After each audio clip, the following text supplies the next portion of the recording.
Well, a new report from a top banking authority has some people in Canada worried this morning. Haley Wooden with Business in Vancouver is joining us now. Should this be cause for concern? I think it should be, but let me give you some of the details and then tell you maybe what the silver lining to this is. This is a report from the Bank for International Settlements. It's like a central bank for central banks, and it's noting that Canada has several vulnerabilities that could put it at risk for a financial crisis. These include property prices, as well as the prospect of rising interest rates and Canadian consumers and institutions' ability to pay down debt if there are higher rates. Now, the big piece of this puzzle is credit. Canada has one of the highest credit to GDP ratios among developed nations. The bank noted this in September, and that ratio has gone up since then.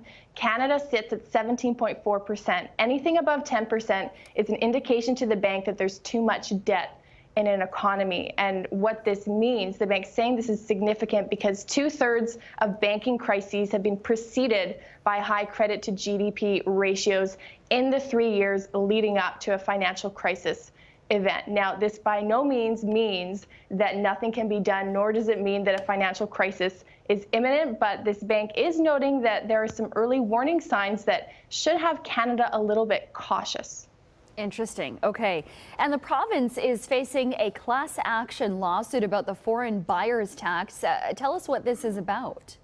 This is filed with the BC Supreme Court. It's an amended filing to a lawsuit originally filed back in September, and this is arguing that the 15% foreign buyers tax is unconstitutional, that it perpetrates prejudice and unfairly discriminates against people or buyers from Asia. It's also arguing that the government arbitrarily decided to assume that Asian buyers or people from Asia are wealthier than people from Canada. It's arguing that this is not right and unfairly discriminates against those abroad. Now, one of the key plaintiffs in this case, she was faced with either losing a $56,000 deposit on her home or paying an additional $84,000 in tax.